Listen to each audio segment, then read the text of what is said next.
Hello everyone, स्वागत है मेरे यूट्यूब चैनल पर। तो दोस्तों, अगर आप क्लास 12 के इंटर एग्ज़ाम देने वाले हैं साइंस से, तो इस वीडियो को पूरा देखेंगे, क्योंकि हमने इसके पहले वीडियो में लाया था मॉडल पेपर 4 और अभी लाया model paper 5 objective question physics का। तो इसमें नंबर 1 क्वेश्चन है, एक वृत्तीय धारावाही लूप की त्रिज्या दुगुनी तथा धारा आधी कर दी जाती है तो इसकी चुंबकीय आघूर्ण हो जाएगा। तो जब त्रिज्या जो है दुगुनी तथा धारा आधी कर दी जाती है तो उसको आघूर्ण क्या होगा, दुगुना हो जाएगा। तो यानी त्रिज्या को क्या करे, दुगुना कर दे रहा है, तो उसका क्या होगा, दुगुना हो जाएगा। क्या होगा, दुगुना हो जाएगा। उसके बाद विद्युत क्षेत्र रेखाओं से जानकारी प्राप्त होती है। विद्युत क्षेत्र रेखाओं से जानकारी प्राप्त होती है तो क्या होती है, ये क्षेत्र की शक्ति भी प्राप्त होती है और दिशा भी प्राप्त होती है और आवेश की प्रकृति भी क्या होती है, प्राप्त होती है। यानी ये सभी क्या है, ये तीनों प्राप्त होती है विद्युत क्षेत्र की रेखाओं से।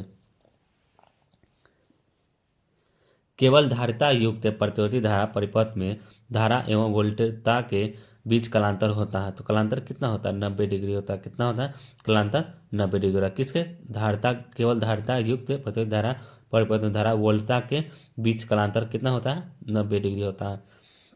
उसके बाद है, एक गोलीय दर्पण को पानी में डुबा दिया जाता है तो इसकी फोकस दूरी क्या होगी। पानी में जब डुबा दिया जाता है तो इसकी फोकस दूरी ही समान रहती है। यानी पानी जब साफ सुथरा रहता है तो उसकी फोकस दूरी क्या होगी, समान रहेगी। क्या रहेगी, समान रहेगी। 40 सेमी फोकस दूरी का उत्तल लेंस एवं 20 सेमी फोकस दूरी का अवतल लेंस संपर्क में हो तो इसके संयोजन की क्षमता डायोप्टर होगी। यानी डायोप्टर को डी से न्यूट करते हैं तो क्या होगी, होगी -2.5 होगी। कितना होगी, -2.5 होगी। फोटो इलेक्ट्रिक प्रभाव में प्रकाश विद्युत धारा संयंत्र है। फोटो इलेक्ट्रिक प्रभाव में प्रकाश विद्युत धारा संयंत्र है। तो क्या होती है, आपतित प्रकाश की आवृत्ति से होते हैं। क्या होती है, आपतित प्रकाश की आवृत्ति से होते हैं। किससे होती है, आपतित प्रकाश की आवृत्ति से होती है। किसके, आपतित प्रकाश की आवृत्ति से होती है। उसके बाद ट्रांजिस्टर, ट्रांजिस्टर के प्रवर्धन गुणांक की इकाई होती है। ट्रांजिस्टर के प्रवर्धन की इकाई होती है। ट्रांजिस्टर के प्रवर्धन गुणांक की इकाई होती है। तो क्या होती है, इनमें जो वोल्ट है, एम्पियर है, ओम है, इसमें से किसी का नहीं होती है। ठीक है, यानी जो ऑप्शन है इसके अनुसार इसमें किसी का नहीं होती है। इसके बाद है आपका, अगर दो आवेश के बीच की दूरी बढ़ा दी जाती है तो उनकी स्थित ऊर्जा क्या होती है, घटती है। यानी जो दो आवेश है उसके बीच की दूरी जब बढ़ा यानी अलग कर दिया जाएगा तो क्या होगा, उसकी वैद्युत स्थिति क्या होगी, घटेगी। यानी दो को सटा हुआ है, उसके बाद कुछ दूरी बढ़ा दी गई है तो उसकी स्थिति ऊर्जा क्या होगी, घटती है। क्या होगी, घटती है। इसके बाद, एक उपयोत्तल लेंस के प्रत्येक तल की वक्रता त्रिज्या 20 सेमी तथा लेंस के पदार्थ का अपवर्तनांक 1.5 है तो लेंस की फोकस दूरी होगी तो कितना होगी, 20 सेमी है। यानी वक्रता त्रिज्या भी इसका कितना है, 20 सेमी है, तो इसका भी कितना है, 20 सेमी है। उसके बाद, एक रेडियो समस्थानिक की अर्ध आयु 5 दिन तो 20 दिनों के बाद के लिए गए नाभिकों का अवघटित अंश होगा। तो अवघटित कितना अंश होगा, 1/16 होगा। कितना होगा, 1/16। 5 दिन के लिए क्या करा, 20 दिनों के बाद के लिए नाभिकों का अवघटित अंश होगा 1/16 होगा। आवेश का पृष्ठ घनत्व बराबर होता है। आवेश का पृष्ठ घनत्व बराबर होता है तो क्या होता है, कुल आवेश बटे क्षेत्रफल होता है। किसका, कुल आवेश बटे क्षेत्रफल। कुल आवेश बटे कुल क्षेत्रफल होता है। कुल आवेश बटे कुल क्षेत्रफल तो कितना है, आवेश का पृष्ठ घनत्व बराबर होता है। कुल आवेश बटे कुल क्षेत्रफल होता है। उसके बाद है, पानी का प्रयोदितांक स्थिरांक होता है। पानी का प्रयोदितांक स्थिरांक होता है तो पानी का कितना होता है, प्रयोदितांक स्थिरांक तो होता है 80 होता है। कितना, पानी का प्रयोदित स्थिरांक कितना होता है, 80 होता है। उसके बाद, यदि समरूप विद्युत क्षेत्र एक्स अक्ष की दिशा में विद्यमान है तो समविभव होगा। यदि समरूप विद्युत क्षेत्र एक्स अक्ष की दिशा में विद्यमान हो तो समविभव होगा तो कितना होगा, वाई जेड होगा। कितना होगा, वाई जेड। जब एक्स रहेगा तो वाई जेड रहेगा और जब वाई रहेगा तो क्या होगा, एक्स जेड होगा। जब वाई रहेगा तो क्या होगा, वाई रहेगा तो यानी X Z, X Y Z के टर्म में रहता है। एक्स वाई जेड के टर्म में रहता है। जब एक्स रहेगा तो वाई जेड होगा और जब वाई रहेगा तो एक्स जेड होगा। ठीक है। उसके बाद, ये किस, यदि खोखले गोलीय चालक है तो दोनों आवेशित किया जाता है तो उसके भीतर घनत्व क्या होगा, तो धनात्मक और समरूप होगा। क्या होगा, धनात्मक और समरूप। यदि खोखले गोलीय चालक को धन आवेशित किए जाए तो उसके भीतर का विभव होगा क्या होगा, धनात्मक और समरूप होगा। क्या होगा, धनात्मक और समरूप होगा। उसके बाद ई तीव्रता, विद्युत क्षेत्र ई तीव्रता के विद्युत क्षेत्र में वेक्टर पी द्विध्रुव आघूर्ण वाले विद्युत द्विध्रुव पर लगने वाला बल आघूर्ण होता है। लगने वाला बल आघूर्ण क्या होता है, वेक्टर पी गुने ई होता है। वेक्टर पी गुने ई याद रखिए क्रॉस वाला होता है। क्या होता है, क्रॉस वाला होता है। वेक्टर पी गुने ई होती है। इसके बाद किसी गोलीय पृष्ठ के अंदर यदि प्लस क्यू आवेश रख दिया जाए तो संपूर्ण पृष्ठ के निकलने वाला विद्युत फ्लक्स कितना होगा। यानी प्लस क्यू रख रहा है तो उसका क्या होगा, क्यू बटे इप्सिलॉन नॉट होती है। क्या होती है, क्यू बटे इप्सिलॉन होती है। क्या होता है, क्यू बटे इप्सिलॉन नॉट होती है। इसके बाद आवेशित चालक की स्थिति ऊर्जा होती है। आवेशित चालक की स्थिति ऊर्जा होती है क्या होती है, 1/2 CB² होती है। 1/2 CB²। आवेशित चालक की स्थिति ऊर्जा क्या होती है, 1/2 CB² होती है। क्या होती है, 1/2 CB²। उसके बाद है विद्युतीय क्षेत्र में किसी विद्युत द्विध्रुव को घुमाने में किया गया कार्य होता है तो W यानी वर्क, जिसको W बराबर PE इंटू 1 - cos थीटा होते हैं। W बराबर PE इंटू यानी ब्रैकेट भी हो सकते हैं 1 - cos थीटा होता है। PE इंटू 1 - cos थीटा होती है। उसके बाद है प्रभावी धारिता। प्रभावी धारिता 5 μF को प्राप्त करने के लिए सिर्फ 2 μF के कम से कम कितने संधारित्र की आवश्यकता होगी। यानी 5 μ को प्राप्त करने के लिए 2 μ के कम से कम कितनी आवश्यकता होगी, तो 4 होगी। कितनी आवश्यकता होगी, संधारित्र की 4 संधारित्र की आवश्यकता होगी। परिपथ में दिखाई गई धारिता आवेश होगा। यानी जो परिपथ यानी रास्ता दिखाएगा कौन सा आवेश होगा, तो कौन सा होगा, इसमें होगा 18 μ कूलम होगा। क्या होगा, 18 μ कूलम होगा। उसके बाद 3 संधारित्र जिसमें से प्रत्येक की धारिता C है तो श्रेणी क्रम में जोड़ने पर उनकी तुल्य धारिता यानी श्रेणी क्रम में जोड़ रहा है तो क्या होगा, C/3 होगा। क्या होगा, C/, जब श्रेणी क्रम में होगा तो C/3 होगा। 3 धारिता इसलिए, वही अगर समांतर क्रम में होगा तो 3C होगा। कितना होगा, 3C। यहाँ श्रेणी क्रम है तो क्या होगा, C/3 होगा। उसके बाद 1 μF धारिता वाले संधारित्र की पट्टियों के बीच 1 वोल्ट विभवांतर रखने पर आवेशित संधारित्र पर आवेश होगा तो कितना होगा, 1 μ कूलम होगा। 1 μF धारिता है तो कितना होगा, 1 μ कूलम होगा। उसके बाद प्रतिरोधों के समांतर क्रम में कौन सी राशि समान आती है। प्रतिरोध समांतर क्रम में कौन सी समान आती है, तो विभवांतर समान रहती है। क्या रहती है, विभवांतर रहती है। किसमें, समांतर क्रम में क्या रहती है, विभवांतर क्या रहती है, समान रहती है। उसके बाद पदार्थ की प्रतिरोधकता के लिए कौन सही है। पदार्थ की प्रतिरोधकता के लिए कौन सही है, तो रोह बराबर RA/L होती है। क्या होती है, छोटी रोह बटे R/L होती है। क्या होती है, रोह बराबर RA/L होती है। उसके बाद किरचॉफ का बिंदु नियम पालन करता है। किरचॉफ का कौन सा नियम पालन करता है, तो आवेश की संरक्षण का सिद्धांत करता है। आवेश की संरक्षकता का सिद्धांत करता है। किसका, आवेश की संरक्षकता का सिद्धांत करता है। उसके बाद परिपथ का गुण जो विद्युतीय ऊर्जा को ताप में बदलता है क्या कहलाता है, विद्युत ऊर्जा को क्या कहते हैं, विद्युतीय ऊर्जा में बदलता है तो उसको क्या कहता है, प्रतिरोध कहा जाता है। क्या कहा जाता है, प्रतिरोध कहा जाता है। क्या कहा जाता है, प्रतिरोध कहा जाता है। 60 वाट तथा 40 वाट के दो बल्ब यदि श्रेणी क्रम में जोड़े जाते तो उनकी सम्मिलित शक्ति होगी। यानी 60 वाट और 40 वाट होगी तो उनको जब जोड़ा जाएगा तो क्या हो जाएगा, 24 वाट का होगा। कितना होगा, 24 वाट के। कितना होगा, 60 वाट और 40 वाट को रहेगा दो बल्ब, श्रेणी क्रम में जोड़ा जाता है तो 24 वाट के होते हैं। कितना वाट के, 24 वाट के होती है। आवेश का पृष्ठ घनत्व का मात्रक होता है। आवेश का पृष्ठ घनत्व का मात्रक होता है क्या होता है, कूलम मीटर स्क्वायर होता है। क्या होता है, कूलम मीटर स्क्वायर होता है। क्या, कूलम प्रति मीटर। यानी कूलम को C से डिनोट करते हैं और मीटर नीचे तो M से डिनोट करते हैं। जब M ऊपर जाएगा यानी M² जब ऊपर जाएगा तो माइनस में हो जाएगा, यानी प्लस में है तो ऊपर जाएगा तो माइनस में, यानी C m⁻²⁻² होता है। उसके बाद आपका नेक्स्ट है, यदि L प्रेरक तो R प्रतिरोध एवं C संधारित्र की धारिता हो तो L/R एवं RC का विभिन्न सूत्र होता है। तो क्या होता है, यानी T होता है और T, यानी T, होती है। क्या होती है, M0 L0 और T1 M0 L0 T होती है। यानी T, होती है। क्या होती है, T, होती है। शॉर्ट में M और जो L0 है इसका कोई वैल्यू नहीं होता है। प्लांक स्थिरांक की विमा होती है। प्लांक स्थिरांक की विमा क्या होती है? एम एल स्क्वायर टी के पावर -1 होती है। क्या होती है? एम एल स्क्वायर टी के पावर -1। प्लांक स्थिरांक की विमा होती है। क्या होती है? एम एल स्क्वायर टी के पावर -1 होती है। चुंबकीय याम्योत्तर और भौगोलिक याम्योत्तर के बीच के कोण को कहते हैं। चुंबकीय याम्योत्तर और भौगोलिक याम्योत्तर के बीच के कोण को क्या कहते हैं?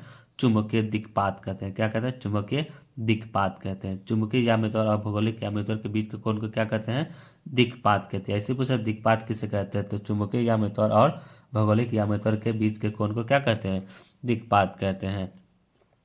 उसके बाद चुंबकीय आघूर्ण वेक्टर एम की दिशा होती है। मैग्नेट जिसको बोला जाता है चुंबकीय आघूर्ण को दिशा होती है। तो दक्षिण ध्रुव से उत्तरी ध्रुव की ओर होते हैं। किससे होते हैं? दक्षिण ध्रुव से उत्तरी ध्रुव की ओर होती है। किससे होते हैं? दक्षिणी ध्रुव से उत्तरी ध्रुव की ओर होती है। दक्षिण ध्रुव से उत्तरी ध्रुव की ओर होती है।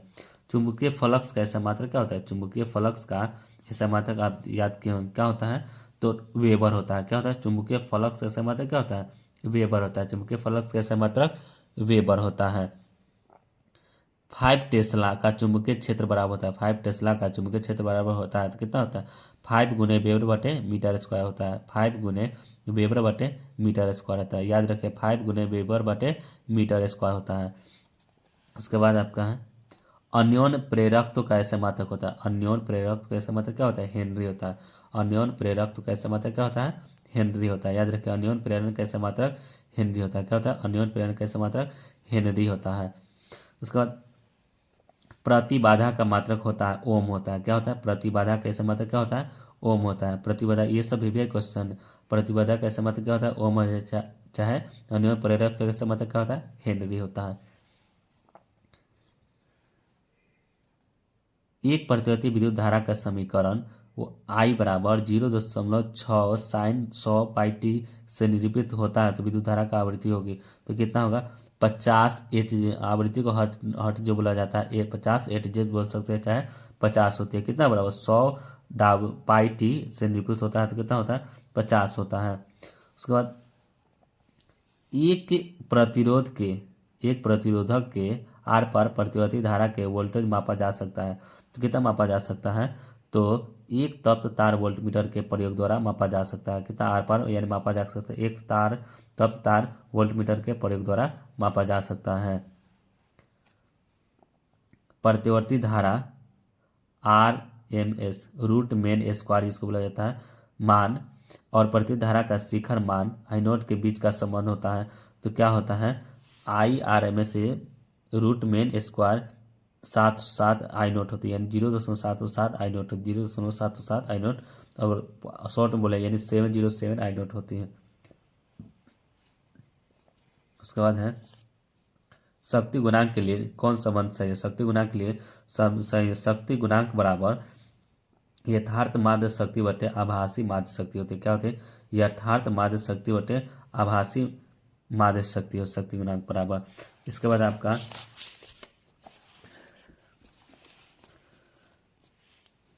किसी विद्युत चुंबकीय विकिरण की ऊर्जा 13.2 केल्विन वोल्ट है तो विकिरण जिस क्षेत्र से संबंधित होती है वह होता है कौन होता है? एक्स किरण होता है। कितना? किसी विद्युत चुंबकीय विकिरण की ऊर्जा 13.2 के ई वोल्ट है तो विकिरण जिस क्षेत्र में संबंधित है वह है एक्स किरण है। क्या है? एक्स किरण है। उसके बाद जिस जल को कीटाणु रहित करने के लिए उपयुक्त होता है, जल को कीटाणु रहित यानी कीटाणु न होने के लिए उपयुक्त किया जाता है तो किसका? पराबैंगनी विकिरण का उपयोग किया जाता है। किसका? पराबैंगनी किरण का किया जाता है। किसका? पराबैंगनी किरण किया जाता है। उसके बाद दूर संचार के लिए उपयुक्त विकिरण। दूर संचार के लिए कैसा किरण है? तो माइक्रो तरंगे होती है। कैसी होती है? माइक्रो तरंगे होती है। दूर संचार के लिए उपयुक्त विकिरण है तो माइक्रो तरंगे उपयुक्त है। दूर संचार के लिए उपयुक्त विकिरण कैसा है? तो माइक्रो तरंगे हैं। कैसे हैं? माइक्रो तरंगे हैं। उसके बाद पराबैंगनी किरणें को फोकस करने के लिए किस पदार्थ का लेंस प्रयुक्त करेंगे? पराबैंगनी किरणों को फोकस दूरी करने के लिए किस पदार्थ का लेंस पर उपयुक्त या प्रयुक्त करेंगे? तो क्वार्ट्ज का। किसका? क्वार्ट्ज का। कोहरे में फोटोग्राफी के लिए प्रयुक्त फिल्म होती है। कोहरे में फोटोग्राफी के लिए प्रयुक्त फिल्म होती है तो कौन? अवरक्त होती है। क्या होती है? अवरक्त होती है। कोहरे में फोटोग्राफी के लिए प्रयुक्त फिल्म होती है तो अवरक्त होती है। क्या होती है? अवरक्त होती है। तालाब की तली कुछ ऊपर उठी हुई प्रतीत होती है, इसका कारण क्या होती है? तो प्रकाश का अपवर्तन होता है। क्या होता है? प्रकाश का अपवर्तन। तालाब की जो तल होती है ऊपर उठी हुई प्रतीत यानी दिखाई देती है, उसे किसका कारण है? तो प्रकाश का अपवर्तन होता है। किसका कारण है? प्रकाश का अपवर्तन होता है। एक पिन छिद्र कैमरा किस सिद्धांत का पर कार्य करता है? किस सिद्धांत पर कार्य करता है? एक जो कैमरा होता है किस सिद्धांत पर कार्य करता है? प्रकाश के रेखीय प्रसारण पर करता है। प्रकाश के रेखीय प्रसारण पर कार्य करता है। कौन? एक पिन छिद्र कैमरा वाला क्या करता है? प्रकाश के रेखीय प्रसारण पर काम करता है यानी कार्य करता है। एक माध्यम एक माध्यम से दूसरे माध्यम में जाने पर प्रकाश की किरण मुड़ जाती है, तो किरण के मुड़ने को क्या कहते हैं? तो अपवर्तन कहते हैं। क्या कहते हैं? अपवर्तन कर। एक माध्यम से दूसरे माध्यम जब मुड़ती है तो उसको क्या कहते हैं? अपवर्तन कहा जाता है। क्या कहता है? अपवर्तन कहते हैं। क्या कहते हैं? अपवर्तन कहते हैं।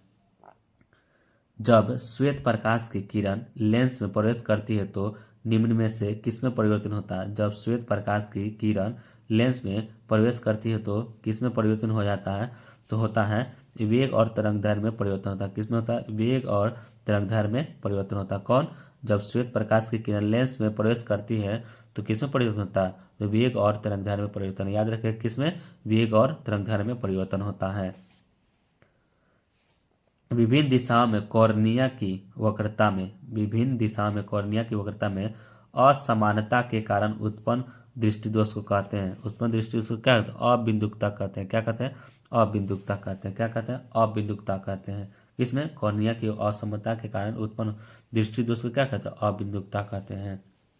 उसके बाद संयुक्त सूक्ष्मदर्शी की आवेदन क्षमता के लिए कौन सा संबंध सही है?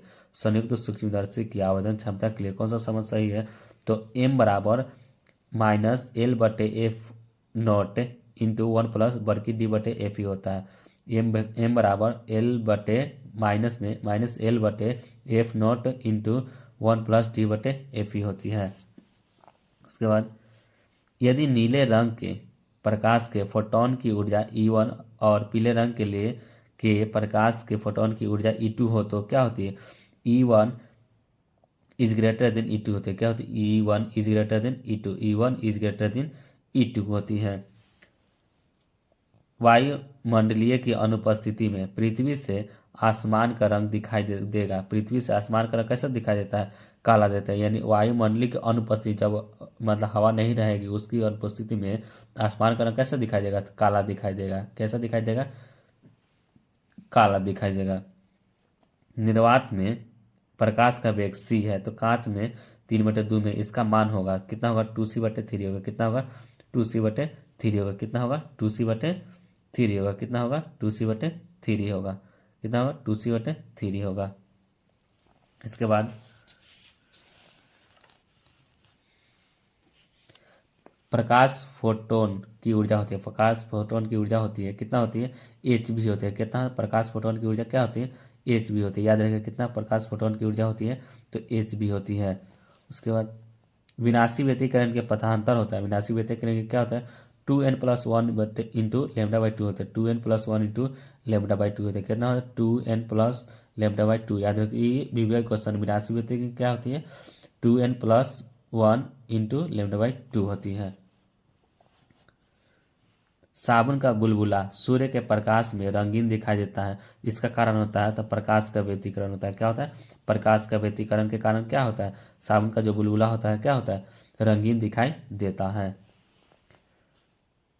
डेविसन जर्मन प्रयोग से इलेक्ट्रॉन की जिस प्रकृति पर का सत्यापन हुआ है वह थी तो तरंग प्रकृति थी। कौन थी? तरंग प्रकृति। यानी डेविसन जर्मन में प्रयोग इलेक्ट्रॉन की जिस आवृत्ति का सत्यापन हुआ था वो क्या था? तरंग प्रकृति की थी। क्या थी? तरंग प्रकृति की। फोटो इलेक्ट्रॉनों के लिए निरोधी विभव है। फोटो इलेक्ट्रॉनों के लिए निरोधी विभव है तो कौन है? आपतित प्रकाश की आवृत्ति तथा कैथोड के पदार्थ की प्रकृति दोनों पर निर्भर करता है। कौन? आपतित प्रकाश की भी आवृत्ति तथा कैथोड के पदार्थ की प्रकृति दोनों पर क्या करता है? निर्भर रहता है। रीडबर्ग नियतांक का मात्रक होता है। रीडबर्ग नियतांक मात्रक होता है तो क्या होता है मीटर इनवर्स। रीडबर्ग का क्या होता है मीटर इनवर्स होता है। क्या होता है मीटर इनवर्स। किसका होता है रीडबर्ग का नियतांक का मात्रक क्या होता है मीटर इनवर्स यानी मीटर इनवर्स होता है। हाइड्रोजन स्पेक्ट्रम में जब संक्रमण किसी उच्च कक्षा से दूसरी कक्षा में होता है तो प्राप्त होता है तो बामर श्रेणी का है। क्या कहता है बामर श्रेणी। हाइड्रोजन स्पेक्ट्रम जब संक्रमण किसी उच्च कक्षा से दूसरी कक्षा में होता है तो प्राप्त होती है तो बामर श्रेणी होती है। प्राप्त क्या होती है बामर श्रेणी होती है। नाभिक का घनत्व लगभग होता है। नाभिक का घनत्व लगभग क्या होता है यानी 2.29 गुने 10⁻17 kg मीटर पर क्यू होती है माइनस क्यू होती है। 2.29 गुने 10⁻17 kg मीटर माइनस क्यू होती है। ठीक है। नाभिक से अल्फा कण उत्सर्जित होने पर परमाणु की संख्या कितना से घटता है कितना से घटता है तो घटता है 2 से घटता है। कितना से अल्फा कण उत्सर्जित जब होने पर ना परमाणु की संख्या कितना से घटता है तो 2 से घटने लगता है। कितना 2 से। कैथोड किरणें होती है इलेक्ट्रॉन होते हैं। कैथोड किरणें होती है इलेक्ट्रॉन होते। कैथोड किरणें क्या होती है इलेक्ट्रॉन। कैथोड किरणें होती है तो इलेक्ट्रॉन होती है। क्या होती है इलेक्ट्रॉन होती है। कैथोड किरणें क्या होती है इलेक्ट्रॉन होती है।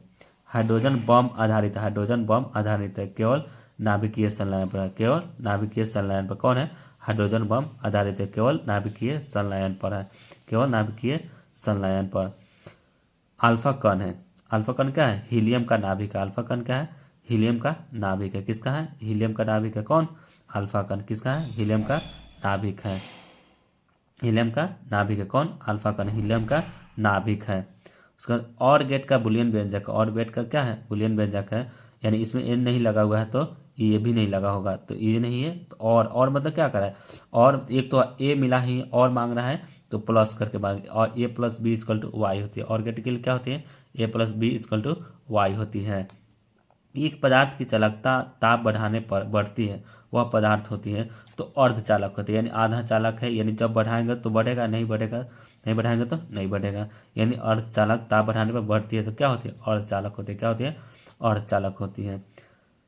दाता अपद्रव्य परमाणु की संयोजकता होती है। दाता अपद्रव्य परमाणु की संयोजकता होती है कितना होती है 5 होती है। कितना होती है दाता अपद्रव्य परमाणु की संयोजकता होती है तो 5 होती है। कितना होती है 5 होती है।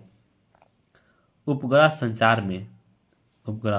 संचार में विद्युत चुंबकीय तरंग का कौन सा भाग प्रयुक्त होता है। उपग्रह संचार में विद्युत चुंबकीय तरंग का कौन सा भाग प्रयुक्त होता है तो सूक्ष्म तरंग यानी सूक्ष्म तरंग क्या होता है प्रयुक्त होता है। कौन सा सूक्ष्म तरंग प्रयुक्त होता है।